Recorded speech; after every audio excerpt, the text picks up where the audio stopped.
Hello? Who's that?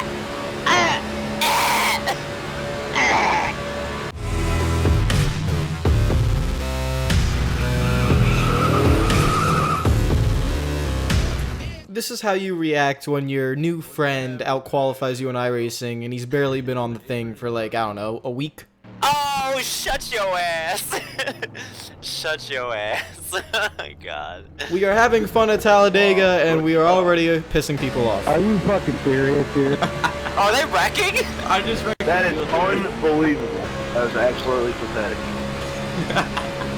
So what happened here was Anthony, who's in my room, and he's part of the little friends that we have. He tried forcing it 3 wide through the middle and took out the entire, well, not the entire field, but many cars right at the beginning of the race. And understandably, people were very, very upset. And it was a 4-car battle with me, Jared, and 2 other people. Now, me and Jared, we just want to race a little bit. We're not really doing anything like, well, I'm just trying to learn basically. The point of this whole video is showing a learning experience of me at restrictor plates, because this is my first time running the cup cars at Talladega. So Jared is in the 1 car, you guys could see him, and you can also see in the relative leaderboard down the bottom. He's going to go all over the place. We're going to have a little bit of fun. We're actually going to try and race, not run single file. We're going 3 wide, and if you hear Jared screaming in the background, it's because he's, you know, just screaming, and that's just how the audio was picked up. And we're 3 wide here. It's a 4-car battle. Again, I'm just trying to learn, and we're just all trying to have a little bit of fun. I feel kind of bad that the field got, you know, I would say screwed over by some of Anthony's tactics. I do not condone that, okay? Even though he is my friend, I do not condone that kind of action at the beginning of the race. But you can see here, we're pushing Jared. It's a 2-car low tandem. I think the 2 other guys in the room knew that we were friends, because the way we were racing, we just wanted to have a lot of fun. As you can see, we're going to try to make a move on Jared. And the thing about these cars is they're really, I would say, they're hard to race with. So you can see we're racing now, but it's because we're actually trying to. If you were actually like trying to win a race, what happens a lot is people just, you know, they just run in a single file, and that's really it. And you don't really want to do that. And unfortunately, that's just how the cars are, because it's really hard to side draft and all that stuff. So you could see here, we're going all over the place. We're, you know, 3 wide and all that. But if we had a big pack, it would be a little bit harder to kind of race, unless you're really racing around people that you know.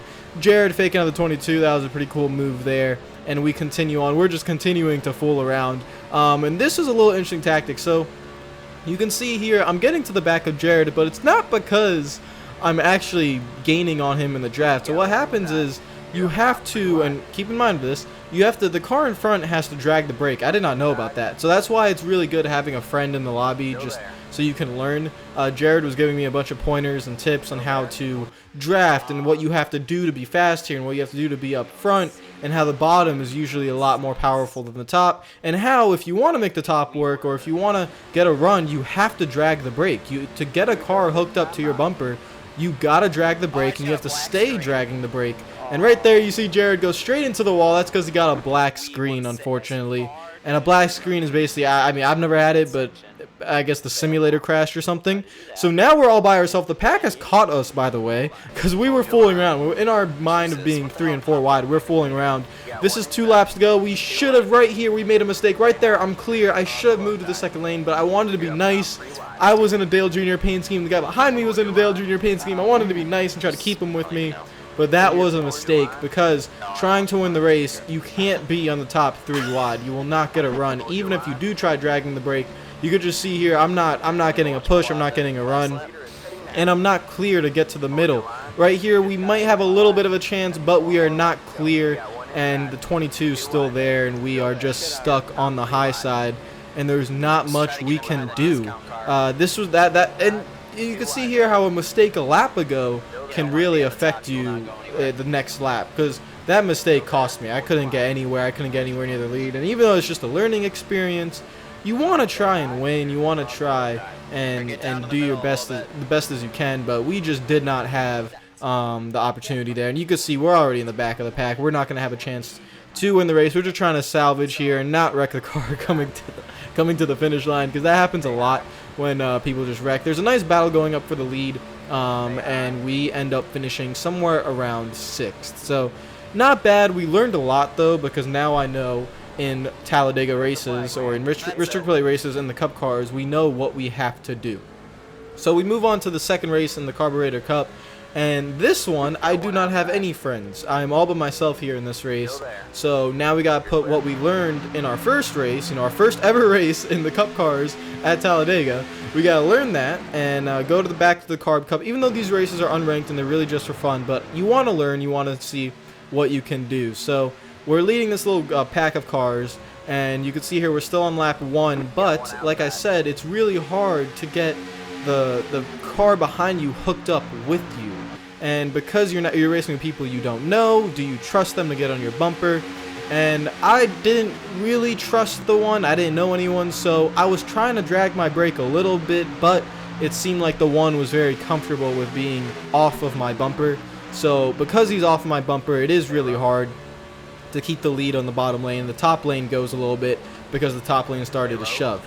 So we lose the lead, but just one lap later, or I think it is one lap later, you could see they're too wide behind us. I see the top lane is getting that move, and we pull off that little vintage move when you come off the corner and move up to the top lane, just like we did in the K&N series back in Race to Class A in one of the earlier episodes, and just like Gordon in 2007 at Talladega, you pull up in front of the lane that's moving and pull up just at the right time where the second car cannot make a move to take you 3 wide, and they're kind of forced to shove you in the back.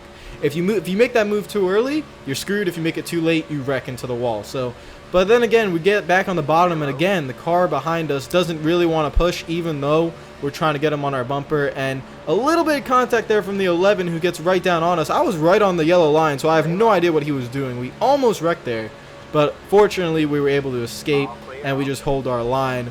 Now, a few laps later, 3 or 4 laps later, the car behind us is getting a little bit of a run. We just want to make sure we block him just so he doesn't really get anywhere. But he makes a mistake and he goes too high with the car above him, and a huge wreck, cars flipping and everything, happens behind us. And it creates basically a 4-car race. You can see flipping and all that good stuff. And that's just a mistake of not knowing who was on your outside. And I was trying to keep the 88 behind me, and he could have just went back low. I don't know why he was drifting that far to the high line. Kind of weird, but I was just mirror driving there and making sure he stayed right behind me. Now we move on a little bit later on in the race, and this is only with about 3 laps to go. And you can see here we're trying really hard to get the high lane. Now I already talked to the 1 car behind me through the mic, and I was like, hey man, you want to hook up, try to get past these guys? He was like, yeah, let's do it. But like I said, it's so hard to do it. So this is a learning experience. I've never done it before. I've never made a move on the outside. I've never had to be the lead car, because in the race before, Jared was the lead car. I wasn't. He was dragging the brake, and I was just doing the easy job and trying to shove him. So this is the hard part of really trying to drag the brake and side draft. Side drafting does make a difference.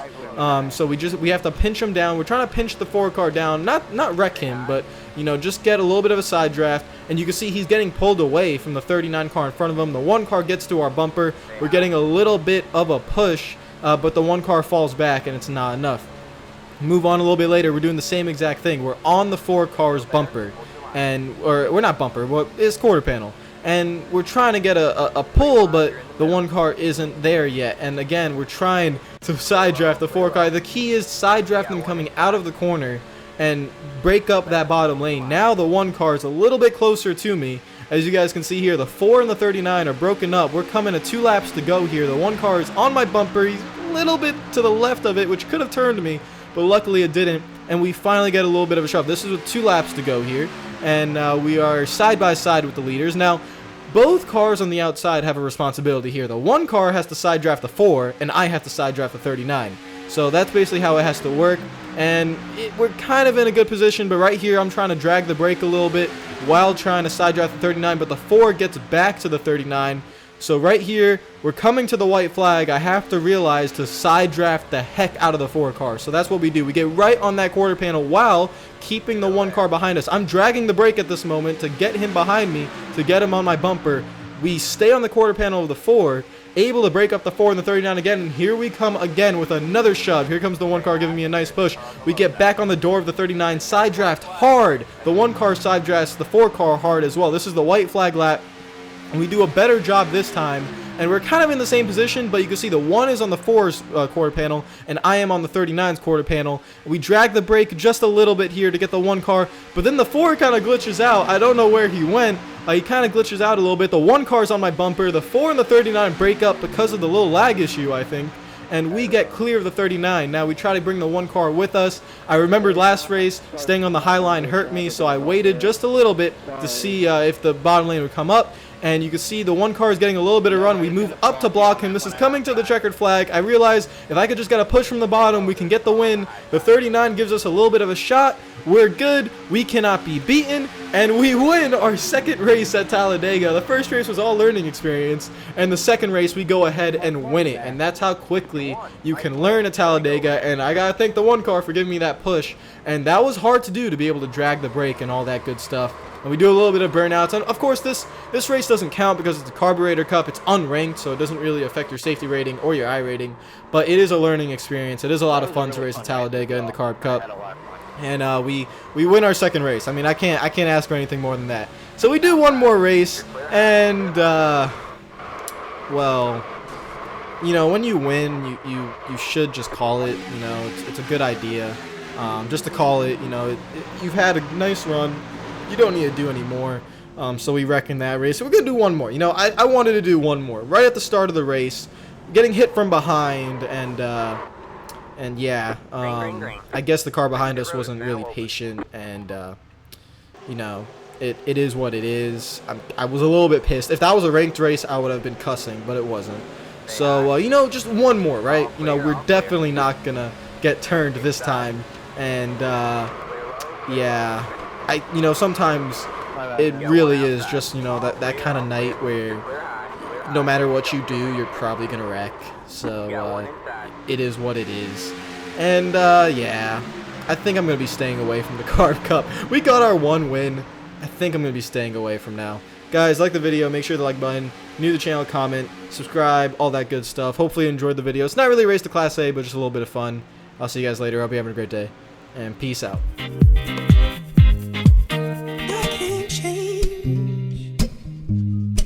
Even if I tried, even if I wanted to, and I can't change. Even if I tried, my love, she keeps me warm.